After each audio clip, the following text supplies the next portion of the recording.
Howdy folks, first off, quick welcome to the new look of me fledgling little review show here. Hope you like it. If not, let me know in the comments. If you do, let me know in the comments. It's a bit of a work in progress, it's still an experiment, so changes are going to be happening as we go. Anyway, today we are going to take a look at The Gardens Between, a time-based puzzle on the Switch that was an absolute joy to play through. Let's have a look.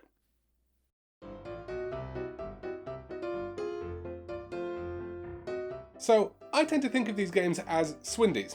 And I'm not sure why Nintendo doesn't use this phrase. Seems like really good marketing to me. I did Urban Dictionary it, nothing there. Nothing I'm going to have to apologise for in a future video, at least that I can find. There was a song called Swindie, took a quick listen to it, it's not bad. Doesn't seem like a reason we wouldn't be using it. I don't think there's any other YouTuber using it. If there is, someone let me know, I will apologise to them. But for now, I call these things Swindies. So what games do I consider Swindies? Well, you need to be around the $30 price point or under. You can't be a AAA game, obviously, or a remake of a AAA game. It's important as well. You don't have to be a Switch exclusive. Gardens Between certainly isn't. That doesn't really matter to me. You can actually have a publisher as well. It's just a phrase I use for indie games that I happen to have played on the Switch, essentially. But it's a bit of fun, so it is a phrase I use. So yeah, my plan for the next few weeks is just to review some of these games. One of the reasons I want to is because the Nintendo eShop sucks. There's no curation on there, and unless you're willing to get out your phone and Google stuff, which obviously you guys did because you arrived at this video, so kudos for that, you're all less lazy than me. But otherwise you're just kind of going off the few screenshots that are there and the blurb, which is not usually very good.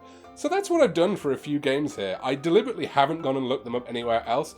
I'm just going from the information that was on the eShop. We definitely hit a good first one here. It's going to be interesting to see what we hit going forward. It is interesting, however, that the first game I picked was one based around time-based puzzles.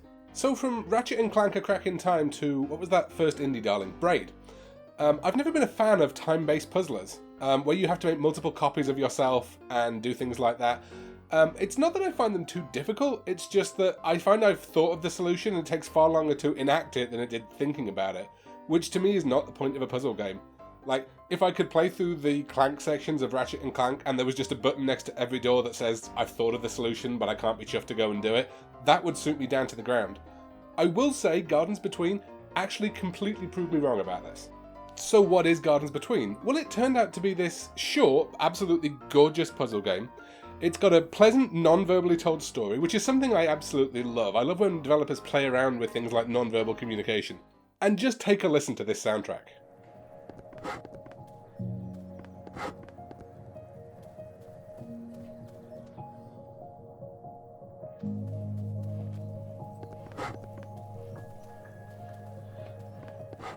Isn't that wonderful? I hope it's on Spotify. If it is, it's going to find a way into my rotation very, very quickly.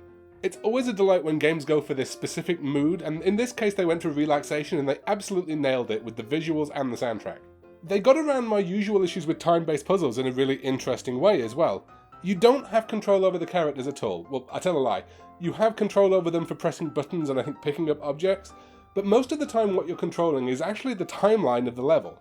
The controls are really simple and straightforward too. You press left to reverse time, you press right to move time forward, and you press the button to get one of the two characters to pick something up or drop something. And the amount they got out of such a simple control scheme is really quite impressive. Mind you, there were one or two occasions where I was like 99% sure I was doing the right thing, and it turned out I was, but I wasn't doing it in the precise way the game wanted me to. I never actually did this, but I was close to going off and like trying something else and then coming back. I'd have been madder than a Last of Us 2 player if I'd gone off and wasted 10 minutes trying something, only to find out the thing I'd done initially was going to be working. On the note of the Last of Us 2 players, calm down lads, it's fine, just relax, play some Gardens Between. Anyway, much like watching, say, a British sitcom versus watching an American sitcom, Gardens Between is short and sweet but really doesn't outstay its welcome. There are about 20 puzzles and there's a nice difficulty curve running through all of them, and they really build on some of the original concepts by doing stuff like letting you control smaller pockets of time.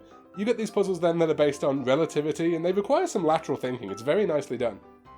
I will say there was no individual puzzle here that took me more than 10 minutes, but I do play a lot of puzzle games, so your mileage could vary.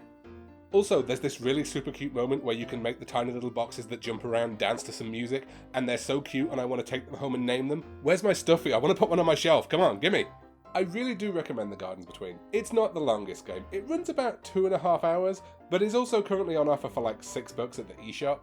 It's normally around 20, which might be a little bit hard to justify. In terms of replayability, it's not something I could see myself going back to, say, tomorrow, but in a year's time when I've forgotten the solution to the puzzles, I'd happily play through it again. And honestly, I don't know, maybe it's something I would pick up just to play through and relax. Overall though, if you do have $6 lying around, and let's face it, nobody can go to the cinema, nobody can go out and buy a pint right now, well worth a look, well worth your time, go buy it. Hey folks, thank you for watching. I do hope you enjoy the new format we have going on here. It is, as I say, very new, so do leave a comment if you'd like to see anything change, or if you'd just like me to move my head so you can see what all the different stuff is that I have behind me.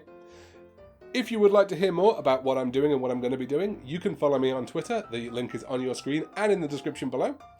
If you would like to help me keep the lights on around here, I also have a Patreon. Yes, I'm aware, I'm a very small streamer to be having a Patreon. It's there are no tiers or anything, it's just there if you want to donate something and help me keep the lights on around here. Next week we will be doing another Swindie. I have not decided which yet, so I'm going to be as surprised as you all are. But I hope to see you all then. Until next week folks, peace.